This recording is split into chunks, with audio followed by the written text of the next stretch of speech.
Muy buenos días, estimados amigos del Grupo Radio Estéreo Mairán. Hoy es sábado 12 de diciembre de 2020 y es un grato placer darles la más cordial bienvenida esta mañana a Historia. Gracias, muchas gracias por la oportunidad de convivir a través de esta pasión. Soy Luis Alberto Vázquez Álvarez. Por casi 20 siglos, en la humana historia, ha sido la persona más agredida, insultada y denodada, utilizada como ejemplo de traición, de actitud miserable. Dante lo coloca en lo más profundo del Averno, en el círculo infernal más terrible donde mora Lucifer. Vida y procesos de Judas Iscariote. Ese es el tema de nuestra nueva serie, Procesos a Personajes Bíblicos. Y recuerden, distinguidas damas y caballeros amantes de la historia, que para nosotros escuchar sus opiniones nos enaltece, eleva nuestra calidad humana, porque lo que ustedes decidan compartirnos nos ayuda siempre a crecer. Todos ustedes son muy valiosos para nosotros. Por ello les invitamos a que con toda confianza nos brinden su visión del tema y nos honren con ella. Con mucho agrado damos la más cordial de las bienvenidas a nuestros distinguidos invitados. Ignacio Salcido, licenciado en Derecho y maestro en Derechos Humanos, dedicado al libre ejercicio de la abogacía. Muy buenos días, doctor. Muy buenos días, Carlos. Muy buenos días al auditorio. Gracias por la invitación, doctor. Licenciado Carlos H. Huerta, él es licenciado en Derecho y maestro en Derecho, catedrático universitario y abogado consultor con acentuación en amparo. ¿Qué tal, doctor Vázquez Álvarez? Buenos días. Nacho, buenos días. Y agregar también recientemente vicepresidente de Fundación Reforma, Asociación Civil No Lucrativa. Un gustazo, auditorio. Gracias. Y bueno, como música de fondo vamos a escuchar nada menos, precisamente propuesta por Carlos Huerta, la de Jesucristo Superestrella, en particular el área enfocada a Judas Iscariote.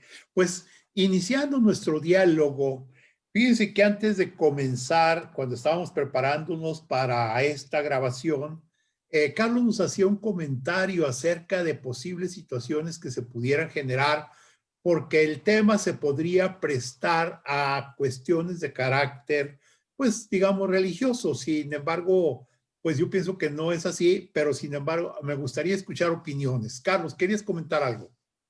¿Qué tal? Buenos días, auditorio. No, pues lo que pasa es que hablar en radio implica una gran, en medios de comunicación es una gran responsabilidad. Y aquí en la comarca lagunera y más allá de las fronteras que llegan esta versión grabada del programa, pues hay gente con creencia, como que habemos católicos y católicos un poco light y otros un poco más radicales, así como diversas iglesias evangelistas, bautistas y demás. Y aquí el problema es un planteamiento de carácter jurídico, no es ni doctrinal ni religioso, y sobre todo respetando las formas de pensar cada quien. Estamos así jugando un poco, en el buen sentido de la palabra, a imaginarnos qué hubiera sido si en lugar del suicidio de Judas, pues hubiera sido sometido pues a un procedimiento jurisdiccional, ¿verdad? Entonces, y los cargos, pues los iremos viendo a lo largo del programa. Así por lo pronto, es una puntual aclaración que es importante, al menos a mi título personal, que yo pienso así, vertir en esta ocasión. Gracias. Gracias, Carlos. Nacho, ¿tú querías comentar algo? Sí, de hecho, doctor, tal como lo comenta Carlos, es un tema que puede herir alguna susceptibilidad, sobre todo porque el personaje de Judas. Lo que comentaba Carlos es muy cierto.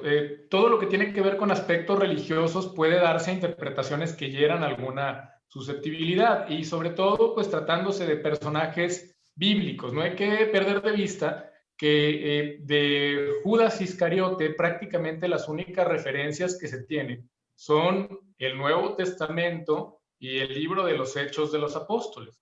Entonces, prácticamente cualquier interpretación que se haga sobre la calidad moral, sobre las consecuencias de los actos, sobre la corrección o incorrección de la conducta del personaje, va a derivar necesariamente de una interpretación de la Biblia, pero es donde hay que ser muy puntuales. Nosotros nos vamos a basar para efectos de este programa en una interpretación con vocación histórica. Se analiza la Biblia, pero desde una perspectiva histórica, no en aras de encontrar dogmas o normas de conducta o normas morales, sino tratando de salvar, porque no podemos negar, a pesar de la pretensión de verdad que tiene la Biblia y del hecho de que constituye un texto sagrado y un marco de referencia para la cristiandad, que la Biblia tiene contradicciones entre las versiones de las Escrituras. Es un hecho. El Evangelio de Juan no es igual que el Evangelio de Marcos, y no es igual que el Evangelio de Mateo, e inclusive sobre algunos puntos presentan contradicciones, y en particular sobre cuestiones atinentes a la culpabilidad de Judas se presentan contradicciones sustanciales. ¿Por qué se dice esto? En primer lugar, porque llama mucho la atención que en ninguno de los evangelios, y aquí ya estoy entrando un poquito en materia, se indica cómo fue que Judas Iscariote llegó a seguir a Jesús, cómo formó parte de los apóstoles de Cristo. No se indica de dónde salió él. Me explico. En los evangelios, Mateo sí explica de sí mismo que Jesús iba pasando por allí, vio a un hombre sentado al telonio de nombre Mateo, le dijo, sígueme, y él, levantándose, le siguió. Por Mateo también sabemos cuándo y por qué se unieron a Jesús Pedro y su hermano Andrés, Juan y su hermano Santiago, Simón, Pedro, etc. Pero de Judas no se sabe nada.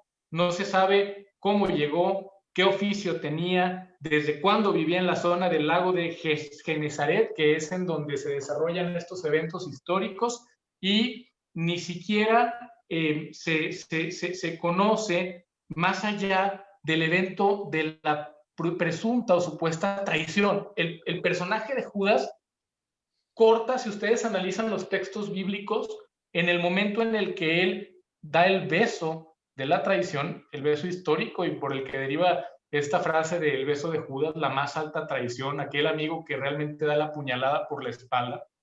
Y a partir de ahí Judas desaparece y vuelve a aparecer únicamente como una referencia para decir que unos apóstoles dicen se ahorcó y otros dicen que se estalló prácticamente o que sus entrañas salieron. No se sabe cómo murió Judas. Son contradictorias las versiones. ¿Qué es a dónde se quiere llegar con esto? Analizados los evangelios desde una base objetiva y dadas las contradicciones entre un apóstol y otro, vamos a poder inferir, no concluir. Aquí no vamos a dar conclusiones ni vamos a decir verdades, porque la verdad es lo que cada quien crea, y sobre todo en textos que constituyen dogmas de fe. Vamos a dar una interpretación desde la que sería dable concluir, para quien así lo quiera ver, que quizá Judas no realizó las conductas que se le imputan. No fue el traidor más grande de la historia, y quizá por el contrario era el consentido de Jesús. Hay que tomar en consideración que Judas, hasta el momento mismo del señalamiento que se le imputa, él era el ecónomo del grupo. El ecónomo del grupo es el encargado de administrar los fondos. Es un cargo de confianza, es un cargo de dignidad honorífico. De 12 apóstoles, él era el encargado de los recursos. Y como ecónomo sí tenemos antecedentes en la Biblia de que era un ecónomo bastante eficiente. Ustedes recordarán el incidente que se relata en la cena de Betania, cuando llega Jesucristo y le ungen los pies con ungüento de nardos. El ungüento de nardos era carísimo. El valor del ungüento de nardos que se estimaba era de 300 denarios, que era una cantidad muy importante de dinero. Cuando llega Jesús, Marta, María, la hermana de Marta y de Lázaro, porque ella había sido invitado a esta cena, le unge los pies, y Judas inmediatamente dice, oigan, ¿y por qué están haciendo ese derroche? ¿Por qué no vendieron ese ungüento y esos 300 denarios se lo dimos a los pobres? ¿De qué nos habla esto? De que Judas tenía el interés de cuidar los recursos del grupo. ¿Y qué pasa? ¿Qué pasa cuando en un grupo hay alguien que es muy frugal y sobre todo si es el encargado de los recursos? No necesariamente o no siempre se gana el buen ánimo de los demás. No siempre, al contrario, muchas veces al contrario. Si es una persona que no le gusta gastar, que siempre está limitando, que es muy eficiente en eso de ahorrar el dinero, pues significa que a lo mejor traerá a los demás apóstoles en un cierto lineamiento de estricta pobreza, tal y como manda la doctrina cristiana. Pero aquí el punto es este. El propio Jesús le dice, déjala, lo tenía guardado para el día de mi sepultura. No podemos perder de vista que la cena de Betania es 6 días antes de la pasión. Y entonces aquí hay otro elemento que nos llama un poquito la atención. Jesús ya sabía que estaba cerca su momento de sufrimiento, su momento de abandonar el mundo terrenal para colocarse como pues al lado del Padre, como él lo refería, y de consagrar su vivencia como profeta terrenal a algo mayor, propiamente al nacimiento del cristianismo. En ese momento, el cristianismo no tenía más de 100 o 150 adeptos, eran muy pocos. Y una de las cosas que llama entonces la atención era, si el propio Jesús ya sabía que se iba a sacrificar para poder convencer a la humanidad de seguirlo, de seguir su doctrina, ¿qué necesidad había de que alguien lo traicionara? Él mismo era consciente de su destino. Él sabía que eso tenía que pasar para cumplir con las profecías. ¿Cuál era la necesidad de que alguien lo traicionara? Otra duda que surge. Si era necesario que alguien lo traicionara, ¿por qué alguien lo tenía que identificar?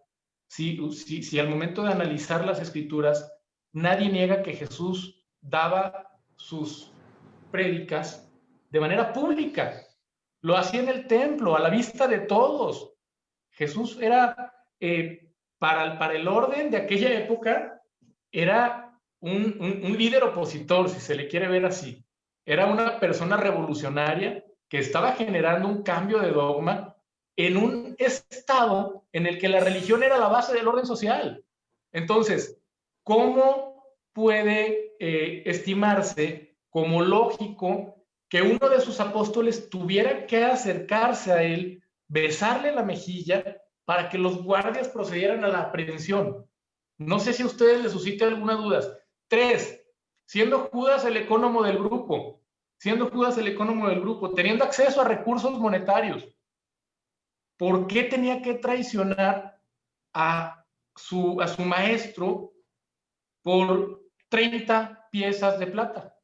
Porque eso es lo que indican las escrituras, que eran 30 piezas de plata. Y otra cosa que llama la atención, al momento de decir 30 piezas de plata, en la Biblia muchas veces se contiene la manera precisa de denominar la moneda. Cuando son denarios se dice denarios, cuando son ciclos se dice ciclos. Aquí hablan de 30 piezas, es decir, no hay una consistencia. Y luego después, si el motivo era lucrar, ¿por qué el relato bíblico marca que fue a aventar las monedas? O sea, hay varias cosas que poco a poco nos van, si no llevando a la conclusión de que Judas era inocente, pues nos hacen surgir algunas dudas y veo que Carlos quiere hablar al respecto. Así es, mi estimado Nacho. Si pues quieres, espérame un segundo, Carlos, porque vamos a hacer una breve pausa. Ya casi es la hora de la pausa. Me llama la atención los 3 comentarios que hace Nacho. Yo sí me gustaría mucho que los tuviéramos presentes para que cuando regresemos de la pausa podamos analizarlos. Discúlpame, Carlos, por frenarte ahorita, pero pues no íbamos a tener ya tiempo para que te pudieras explayar. Mejor regresando, amplías todas tus ideas. Vamos a hacer una breve pausa y continuamos. Regresamos a Diálogos con la Historia. Estamos platicando acerca del proceso a Judas Iscariote. Están con nosotros Carlos H. Huerta. Él es maestro en Derecho, catedrático universitario, abogado consultor con acentuación de amparo, e Ignacio Salcido, licenciado en Derecho, maestro en Derechos Humanos, dedicado al libre ejercicio de la abogacía. Carlos, ¿nos quieres comentar acerca de esta presentación que Nacho nos acaba de hacer? Pues es que, como decía hace rato mi buen amigo Nacho Salcido, pues hay más dudas que certidumbres. Y podríamos decir que Judas es un personaje multifactorial o multifacético. Eh, mi estimado Nacho, nada más que no estabas presente cuando tuve una charla previa telefónica con el conductor del programa, el doctor Luis Alberto Vázquez, y yo le preguntaba, y lo hago abierto al público, cómo se imaginan un rostro así de Judas. Y acá Luis Alberto me decía una descripción física como alguien propio de tipo hebreo, árabe, de rasgos físicos, pero no, esa no era la pregunta que yo estaba planteando. Yo en mi infancia, en una parte de mi infancia que viví en Celaya, Guanajuato, conocí al pintor guanajuatense, por cierto, celayense, perdón, Octavio Campo, y tuve la oportunidad de conocer a sus señores padres, pues ya finados. Y en la casa que visitamos de ellos en aquella ocasión, nos mostraron un cuadro que él hizo siendo muy joven sobre Judas. Por eso preguntaba cómo se imaginan a Judas, el rostro. No, pues que narigón como todos los judíos, como todos los de origen árabe, semitas. No, la expresión de Judas, ¿saben cuál era? Amable auditorio, duda. Una expresión angustiosa de duda en su rostro, en sus ojos, en la marcación de sus propias sienes, las rayas de la frente, una mandíbula apretada, o sea, alguien dominado por la duda. Y en un libro que hace algún tiempo alguien que estime mucho me regaló, que se llama Operación Jesucristo, es una novela de ficción de Ogmandino, en donde se va un viajero en el tiempo a investigar los motivos de la muerte de Jesucristo, entrevista 6 años después de acontecido la crucifixión, y se entrevista con Caifás, y Caifás le describe precisamente a Judas, dice, bendito Judas que Dios me lo mandó, decía como una persona que venía decepcionado y quebrantado.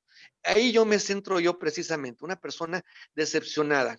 Porque ¿qué es un traidor? Ahorita hace rato comentabas, Nacho, comentabas también Luis Alberto, pues un traidor primero es un fiel seguidor de un líder opositor, pudiera ser, vamos a decir, un fan club en estos tiempos, como quien sigue a un rockstar, y precisamente viene un momento de decepción precisamente de ese tipo de ideales. Ahorita ese pasaje que retrata de la escena de las hermanas de Betsadia, precisamente, mucha gente piensa que es María de Magdala. No, es María, la hermana de Marta y la hermana del difunto y resucitado Lázaro, que llega con un cargo así de conciencia, derramándolo todo. Judas se identifica ahí que por qué desperdiciar esos denarios, esos ciclos, ¿verdad? En plata. Yo también asumo una identificación en Judas cuando llegan los niños a buscar al maestro y dicen, déjenlo, por favor, no lo molesten. Inclusive me atreveré a decir en la multiplicación de los panes cuando le dice, ay, Señor, mira, ya despáchalos a sus casas, por favor, que apenas si tenemos lo justo para comer. Entonces, y ahí viene la multiplicación de los panes. Alguien como demasiado pragmático, demasiado realista, con los pies, vamos a decir, en las tierras. Y para los que ahorita están escuchando el fondo musical, precisamente la canción de Judas, interpretada en paz descanse por este gran astro, Carl Anderson, en inglés, Too Much Heaven in Their Minds, o sea, demasiado cielo, es más, demasiado paraíso, o en pocas palabras, así más asequibles, demasiadas expectativas que se estaba generando en la población judía.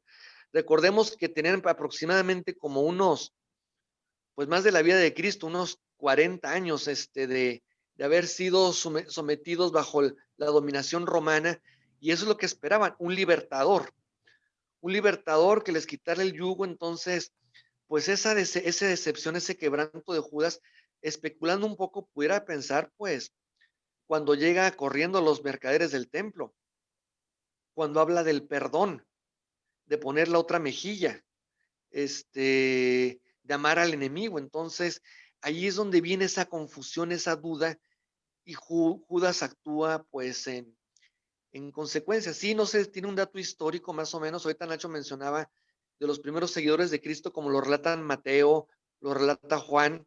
Recordemos primeramente que los primeros 2 seguidores son los apóstoles de Juan el Bautista, o sea, Juan Evangelista, por así decirlo, y su hermano Santiago, que no me acuerdo si es el mayor o el menor, pero es Santiago. Luego viene Pedro y su hermano Andrés, y entre un quinto se disputan si es Natanael, mejor conocido como Bartolomé, o inclusive el propio Mateo. A Judas, los evangelistas que lo citan lo ponen inclusive hasta el final. No sabemos si hasta el final se incorporó a ese grupo de seguidores o si o por una forma despectiva de decir este último que fue el que lo traicionó.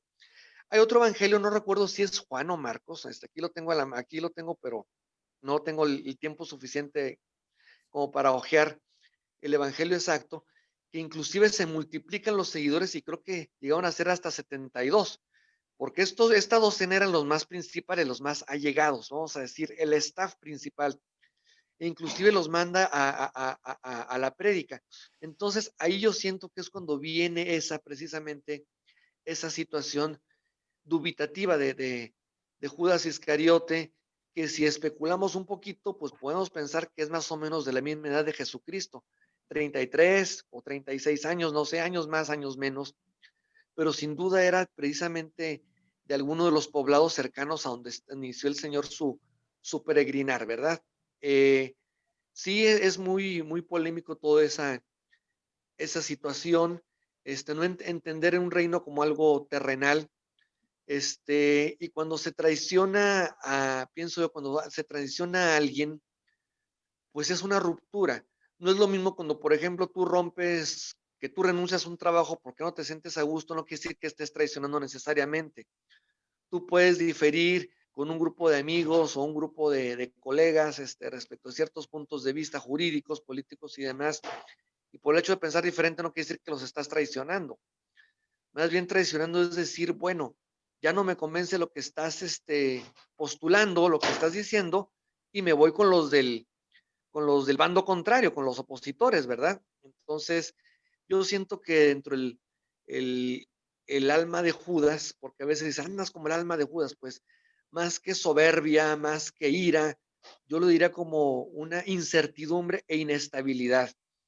No soy psicólogo, pero sería interesante una opinión psicológica a ver qué perfil, de qué expectativas tenían que hayan redundado para tomar esa determinación. Bueno, al menos lo que bíblicamente se nos ha explicado durante 2000 años. Entonces, pues ahí dejo por lo pronto mi intervención inicial. Gracias. Ok, muy bien, Carlos, gracias. Hay algunos aspectos que me gusta destacar de lo que han mencionado ustedes. Por ejemplo, el detalle particular de la traición en sí misma.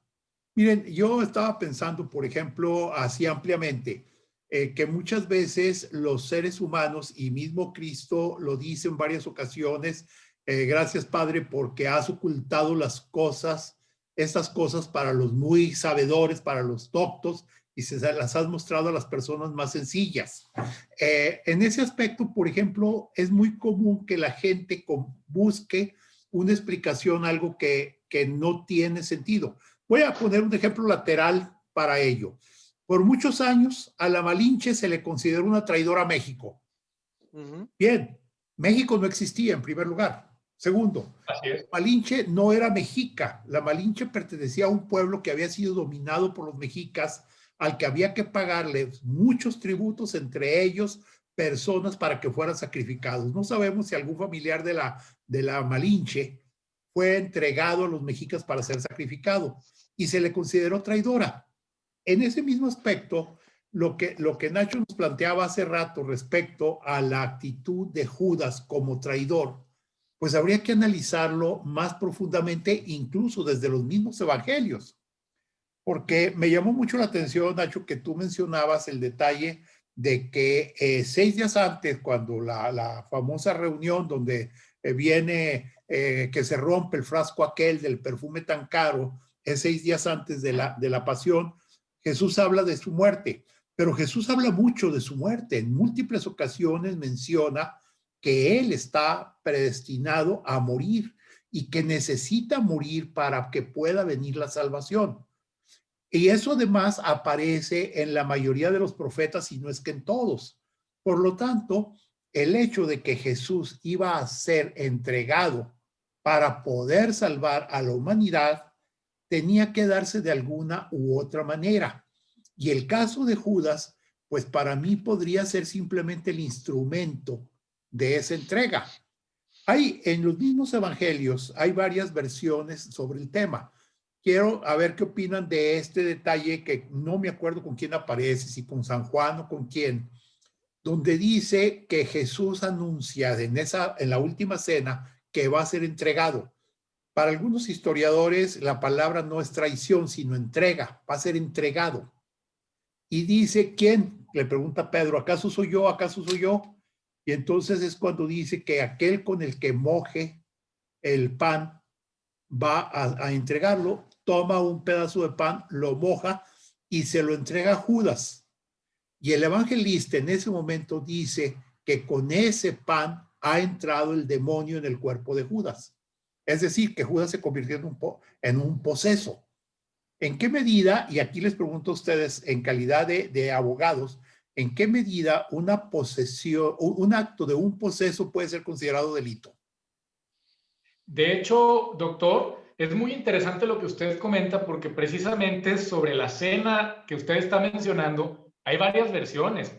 Está la versión de Mateo, que es la que usted indica, que cuenta que llegada la tarde se puso a la mesa con los 12 discípulos y mientras comía dijo, en verdad os digo que uno de vosotros me entregará. Muy entristecidos comenzaron a decirle cada uno, ¿soy yo acaso, Señor? Él respondió, el que conmigo mete la mano en el plato, ese me entregará. El Hijo del Hombre sigue su camino, como de él está escrito. Pero desdichado de aquel por quien el Hijo del Hombre será entregado. Mejor le fuera no haber nacido. Tomó la palabra Judas, el que iba a entregarle, dice Mateo, y dijo, ¿soy acaso yo, Rabí? Y él respondió, tú lo has dicho. Es decir, aquí hay, en Mateo, hay una versión de acusación directa. Porque Juan relata los hechos de manera distintas.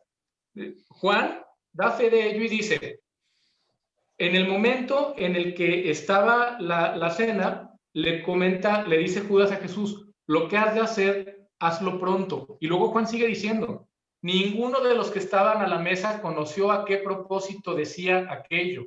Algunos pensaron que, como Judas tenía la bolsa, le decía a Jesús, compra lo que necesitemos para la fiesta, o que diese algo a los pobres. Él, es decir, Judas, tomando el bocado, se salió luego, era de noche. Aquí encontramos dos versiones. Hablábamos de las contradicciones o de las discordancias entre el relato evangélico de Mateo, de Juan, de Lucas. Aquí hay una muy patente y que tiene que ver directamente con la culpabilidad o inculpabilidad de Judas Iscariote, porque Judas era un apóstol que pasó prácticamente desapercibido hasta el día de la cena y hasta el momento de la entrega, que fue esa misma noche. Esa noche y en ese momento Judas sale a la historia y permanece en la historia como el más odiado y de hecho yo creo que el más conocido, la verdad, porque la gente hasta los no religiosos saben lo que es el beso de Judas, que es la tradición de todos los apóstoles. Es por esa noche en particular. Era el más desconocido, el más desapercibido de los apóstoles y esa noche lo que ocurre lo coloca en la historia para siempre. Y lo más relevante, las versiones son contradictorias. Si analizáramos esto, Carlos, tú que eres litigante también, si tú analizaras el relato de un testigo que te dice, como lo dice Mateo, dijo Jesucristo que con el que mojara el pan en el plato era el que lo iba a traicionar. Y luego que Judas le preguntaba, ¿soy yo? Y Jesús le contesta, tú lo has dicho. Y de esa misma noche te dice otro testigo que se llama Juan. Jesús le dijo a Juan, haz lo que hayas de hacer, y todos pensamos que tenía que ir a comprar algunas cosas. ¿Tienes o no tienes algún elemento para culpar a Judas de traición? Yo diría que no. Doctor, entiendo que estamos cerca de la pausa, pero está bien este tema, yo creo, para reanudar en el siguiente bloque, ¿no? Definitivamente. Vamos a hacer una pausa. Nada más quiero comentar en los pocos segundos que quedan que lo que tú mencionas cuando Cristo le dice a Judas, se me fueron las palabras, pero es aquello de que más te valdría No haber nacido. no haber nacido, se puede tener doble interpretación. Se me presenta como una aguja que entra, una aguja que sale, no como una maldición, sino como una advertencia a lo que va a ser, en el sentido de que lo que vas a hacer te va a marcar para toda la vida. Pero bueno, vamos a hacer una breve pausa y continuamos dialogando con esto para que Carlos nos comente su punto de vista. Vamos a la pausa. Regresamos a Diálogos con la Historia. Estamos platicando sobre la vida y procesos de Judas Iscariote. Nuestros invitados: Ignacio Salcido, licenciado en Derecho, maestro en Derechos Humanos; Carlos H. Huerta, licenciado en Derecho, maestro en Derecho y catedrático universitario y abogado consultor en amparo. Carlos, nos ibas a comentar acerca precisamente del tema de hoy, del proceso a Judas Iscariote. Pues sí, y media una provocación de mi amigo Nacho Salcido, que qué bárbaro, cómo es de lo peor conmigo, porque le encanta picarme la cresta en cuestiones de temas que me apasionan tanto, históricos, pero bueno, ahí va la respuesta. Y al público en general. Miren, desde un punto, antes de abordar el punto de vista jurídico, de ver la deslealtad o la traición, digo, realmente ya hasta me generó una duda si realmente fue una traición como tal, porque vámonos a un capítulo un poco más atrás, casi un año atrás. Es un acontecimiento que remarca mucho los sacerdotes, pastores y demás, que es el incidente de Cesarea de Filipo, que es precisamente a la mitad del ministerio, cuando se vuelve la cosa la cuestión muy polémica y tienen que irse a las tierras del norte, porque veían una persecución inminente. Y es cuando Jesús les pregunta, ¿quiénes dicen que soy? Y contesta Juan, pues unos dicen que eres el Bautista. Y luego le pregunta a otros, ¿y quién dicen que soy? No, pues unos dicen que Elías u otro o algún profeta resucitado. Y va con Simón Pedro y le dice, a ver, Pedro, ¿y tú quién crees que soy? Y dice, ay, maestro, pues yo siento que eres el Cristo. Y Cristo no se asocia con cruz, sino con el ungido, el Hijo de Dios vivo. Entonces lo abraza, como quien abraza a un amigo en plan, como quien dice de amor apache, lo estruja, dice, hijo de Simón, no, hijo de, pues no me acuerdo quién era hijo, la verdad, es que era Simón Pedro, hijo de Juan, hijo de Juan, esto te lo ha revelado mi padre y no ni un hombre ni otra, o sea, y lo más tremendo es que lo dice públicamente, pero les pido un favor, no lo divulguen, por favor. No sabemos si era como un secreto profesional, por así decirlo, jurídicamente hablando, o no era el tiempo, hablando de los tiempos que marcaba el propio Cristo.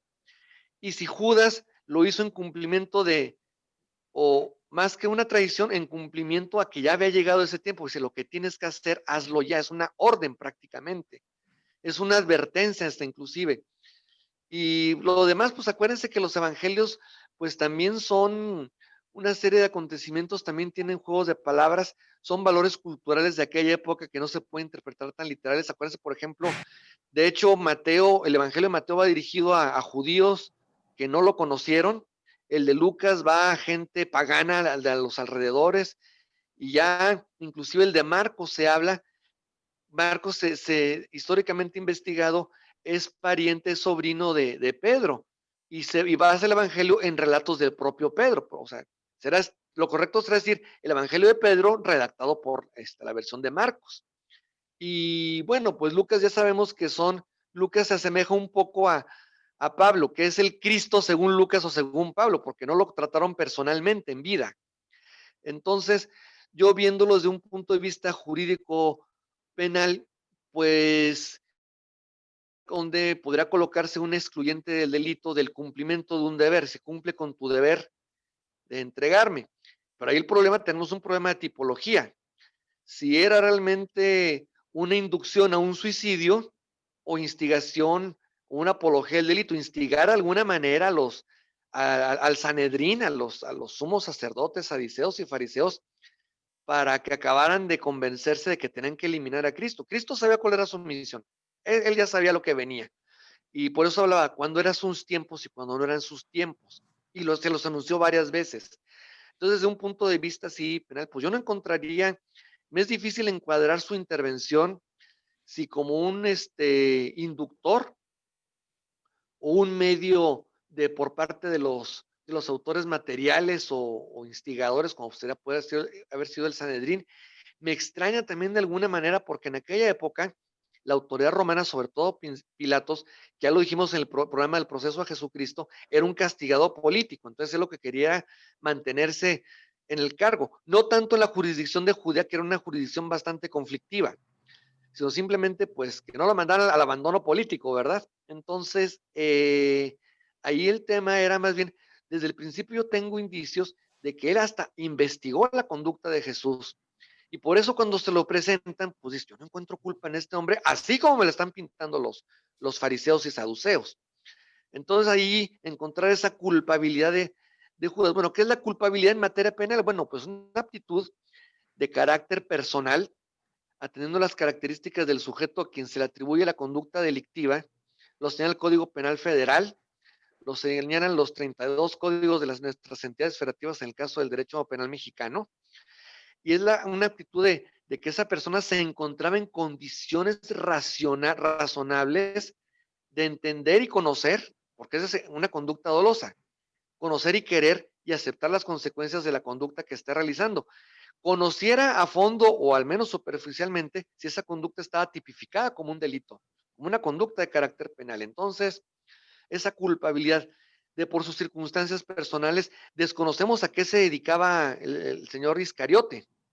Por el grado de instrucción podemos apreciar que era clase baja, no sé si ha sido también pescador, carpintero, obrero, agricultor, no digo, son datos muy vagos, así que no han sido investigados. Yo no sé si los que citan mucho, por ejemplo, a un historiador que no es bíblico, bueno, que investigó en base a textos bíblicos, pero no está reconocido como bíblico, como alguien santo, vamos a ver, como un evangelista, que es el historiador Josefo, que él investigó hasta inclusive la historia de los judíos desde más para atrás, desde con Moisés, que ha investigado pues esas condiciones del origen del propio Judas Iscariote, y sobre todo para saber si en base a su estudio, su personalidad, tenía las condiciones necesarias para decir, bueno, estaba en sus cabales, tenía la conciencia de la conducta que estaba realizando, o por qué no pensar, como digo, faltaría un perfil psicológico para decir de una manera que estaba tan turbado que no pensó lo que estaba haciendo. Es más, inclusive yo le pondría hasta un atenuante penal porque al momento que arroja las monedas, no me arrepiento.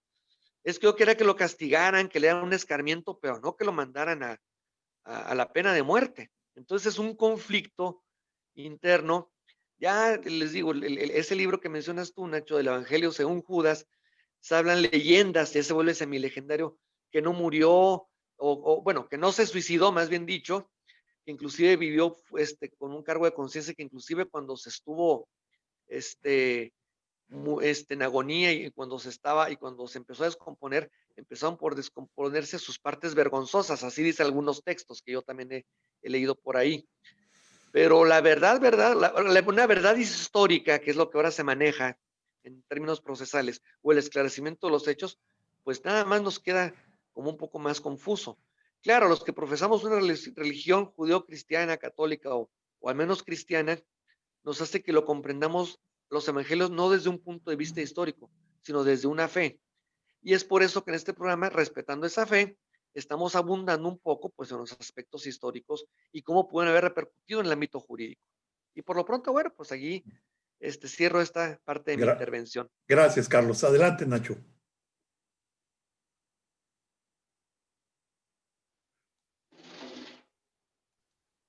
Gracias.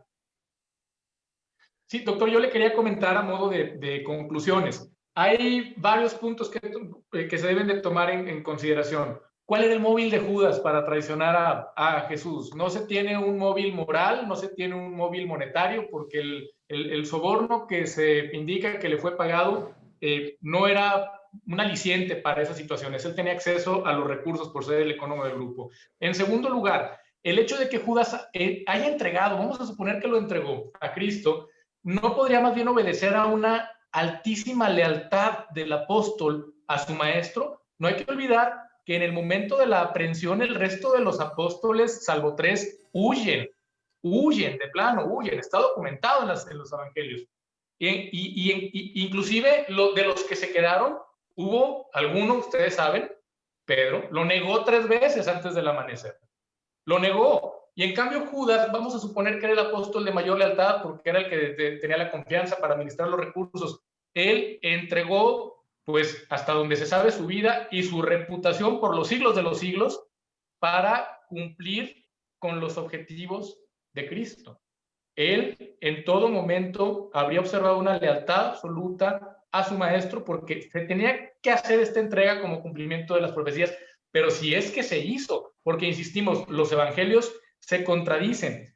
Ahora, hay que tener en cuenta, insistimos en esto, que si tuviéramos que juzgar en este momento a Judas Iscariote con todas las garantías procesales, la sentencia sería absolutoria, porque se tiene que tomar en consideración que en aquella época la acción de la delación era un acto legal. ¿Por qué? Porque los nazarenos o seguidores de Jesús eran una secta dentro del judaísmo oficial y estaban proscritos. Por tanto, si se quiere ver así, Judas fue un colaborador de la justicia, es decir, de la ley que imperaba en aquella época. No habría ni siquiera que cuestionar su conducta desde las normas jurídicas vigentes en aquella época, porque él habría actuado en cumplimiento de un deber, pero si es que lo hizo, insistimos en que si es que lo hizo. Para este programa, yo me preparé con un libro de Juan Bosch, que como se sabe, es uno de los más destacados cuentistas latinoamericanos. Y él en su apreciación, en su interpretación que hace del relato bíblico y evangélico de la figura de Judas, llega a decir que dado que los apóstoles llenan de vida los relatos bíblicos por haberlos presenciado o por haber escuchado de quien los presenció todo lo que ocurrió, el relato de Judas tiene una peculiaridad. Dice, Judas me parece un personaje vacío, un personaje que aparece y que desaparece de manera muy conveniente únicamente para cumplir con un objetivo, como si alguien para llenar el relato, pero no para llenarlo, sino como para cumplir con la misión que está estipulada, lo coloca allí y después ya no está. ¿Por qué dice esto? Bueno, pues en su experiencia, que es muy vasta como escritor, él puede saber, porque dice, todo lo demás, la pasión de Cristo está relatada de una forma precisa, de una forma desgarradora, por aquellos que la presenciaron. Pero de Judas se dice muy poco. En el momento en el que besa la mejilla de Jesucristo, desaparece Judas y la única referencia que se tiene de él es contradictoria. Dicen que se ahorcó o dicen que las entrañas se le salieron por haberse despeñado o caído de un precipicio. En conclusión, los argumentos de la defensa que yo preparé son estos, y son 5. El propio Cristo habló en numerosas ocasiones de su muerte y desde el principio estaba decidida como base de su resurrección y ascensión hacia los cielos. 2. El tiempo en que sucede la acción se desarrolla durante la plena dominación del Imperio Romano sobre todo el mundo civilizado. Parece evidente que el Imperio Romano disponía de unos mecanismos de inteligencia e información inigualables, que también contaba con una red de espías. ¿Por qué? Porque el poder religioso del Sanedrín era absoluto. Entonces, es claro que los servicios de inteligencia se hubieran bastado para producir la detención y el proceso a Cristo. 3. El precio de la delación es otro de los aspectos que carece de la suficiente prueba para demostrar que Judas fue guiado por la ambición. La cantidad ofrecida, 30 monedas de plata, es una suma ínfima para motivar la voluntad de alguien que quiere lucrar con su delación. 4.